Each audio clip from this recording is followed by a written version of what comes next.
केदार, माझा तुला प्रश्न आहे. आपण सातत्यानं ह्या गोष्टी पाहिलेल्या आहेत. अजित वाडेकरांच्या इंग्लंड आणि वेस्ट इंडिज दौरा संघ जिंकला. 1983 साली कपिल देव, 2007 साली महेंद्रसिंग धोनी, 2024 साली रोहित शर्माचा संघ आणि त्यांच्या विजय मिरवणुका मुंबईमध्ये निघाल्या. कोणताही अनुचित प्रकार घडला नाही, कुठलीही दुर्दैवी घटना घडली नाही. IPL फ्रँचायझी अनेक जिंकल्या, प्रत्येकाचे सत्कार सोहळे झाले, विजय मिरवणुका निघाल्या. पण बंगलोरचा संघ काल रात्री 11:30च्या सुमारास जिंकतो आणि लगेच 15-16 तासात तुम्ही त्यांचं सेलिब्रेशन करता एवढ्या मोठ्या प्रमाणावर. कुठेतरी पोलीस यंत्रणा कमी पडली आहे, राज्य प्रशासनाचं नियोजन कमी पडलं असं वाटतं का?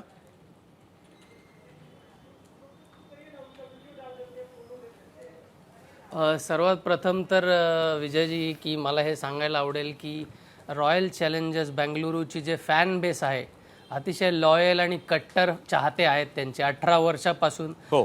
ज्या एका गोष्टीसाठी ते वाट बघत होते ती म्हणजे IPL ट्रॉफी. आणि काल जेव्हा मी स्वतः पण रॉयल चॅलेंजर्स बेंगलुरूकडून 3दा खेळलेलो आहे, त्यामुळे नक्कीच एक इमोशनल क्षण होता, आनंदाचा क्षण होता. विराट कोहली असो, पूर्ण RCBचा संघ असो, RCBचे चाहते असो, या सगळ्यांसाठी एक मोठा दिवस कालचा होता नक्कीच, जेव्हा 18व्या हंगामात त्यांनी ट्रॉफी पटकवली. पण मला वाटतं आज हे जे काय झालं हे अत्यंत दुर्दैवी आहे.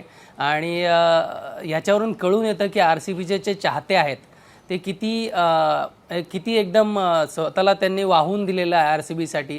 एवढे वर्ष सातत्यपूर्ण ते कामगिरी करत आलेत, पण त्यांना ती ट्रॉफी काय जिंकता येत नव्हती. आणि काल जेव्हा ते जिंकली ट्रॉफी, त्या ट्रॉफीचं जिंकल्यानंतर त्यांच्यासाठी ती ट्रॉफी काय होती हे आपल्याला तिथे जमलेल्या त्या जमावावरून कळून येतं की एवढी मोठी जनसंख्या तिथे आली होती फक्त आणि फक्त RCBच्या त्या टीमबरोबर त्यांचा आनंद साजरा करण्यासाठी. आणि एक भावूक क्षण होता. पण जे काही झालं हे अतिशय दुर्दैवी आहे. आणि जसं तुम्ही म्हटला विजय की प्रशासन थोडंसं नक्कीच तिथे कमी पडलं असं मला वाटतं. कारण याच्या आधी पण भारताने पण विश्वचषक जिंकला आहे.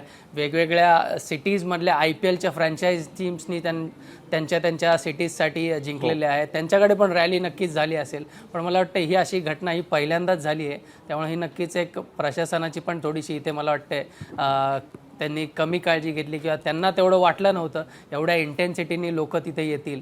पण मला वाटतं मग त्यांना RCBचे फॅन काय आहेत हे नक्कीच जाणून घ्यायची खूप गरज आहे.